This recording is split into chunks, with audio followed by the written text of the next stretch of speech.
Parce que chaque décision responsable construit un avenir plus serein, suivez votre émission Terre d'Impact avec Be Life Insurance. Be Life Insurance, l'audace d'être.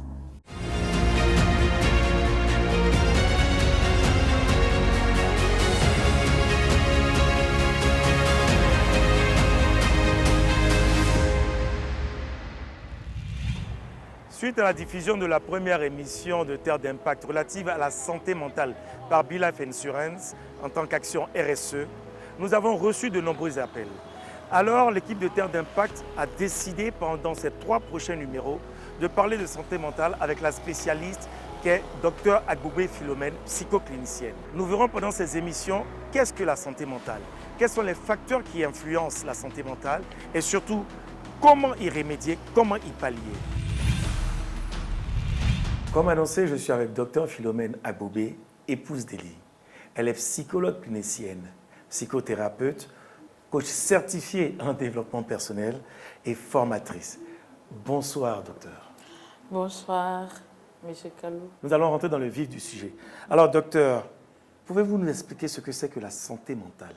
L'OMS a défini la santé mentale comme étant un état de bien-être mental dans lequel un individu est capable de gérer convenablement ses émotions, de faire face aux difficultés normales de la vie, de prendre des décisions assez justes et équilibrées.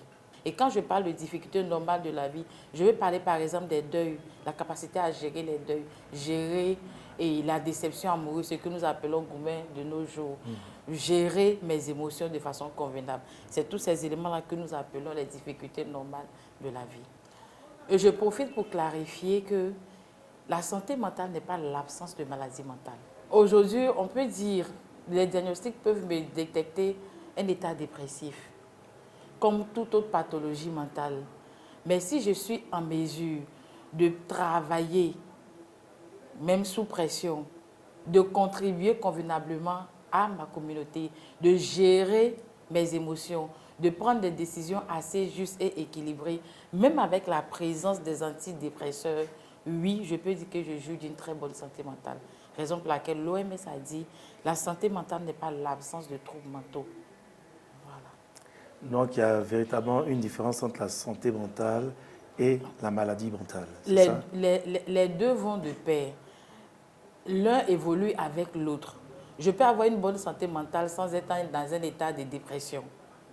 Comme je peux être un dépressif ou bien toute autre pathologie mentale et puis dire que je juge d'une très bonne santé mentale, si et seulement si j'arrive à faire face aux difficultés normales de la vie. Mais quels sont les facteurs qui peuvent influencer la santé mentale? Alors, il y a 4 facteurs qui ont été définis. Le premier facteur, c'est d'abord le facteur biologique. Et quand je parle du facteur biologique, je veux parler de l'hérédité.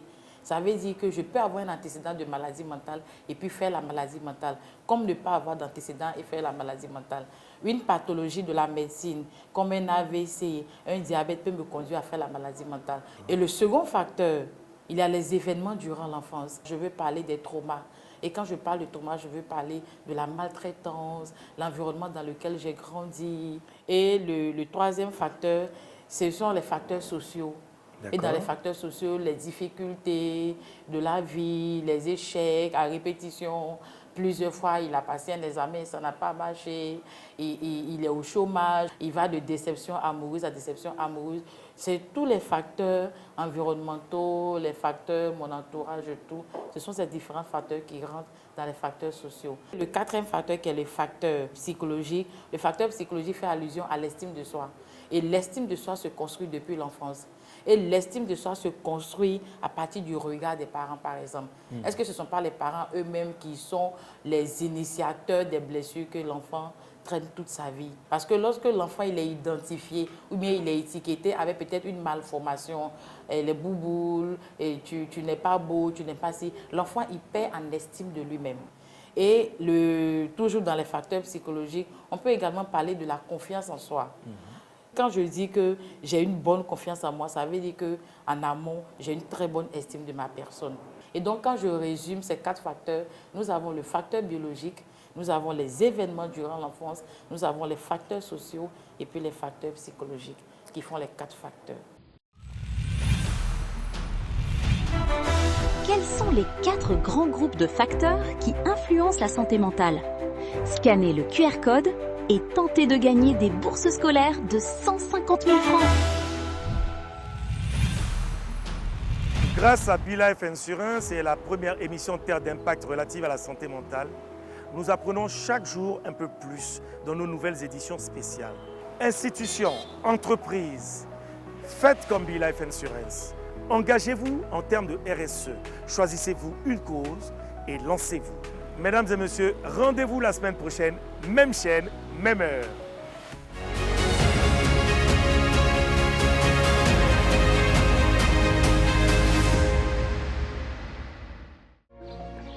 Votre émission Terre d'Impact vous a été présentée par BeLife Insurance. BeLife Insurance, l'audace d'être.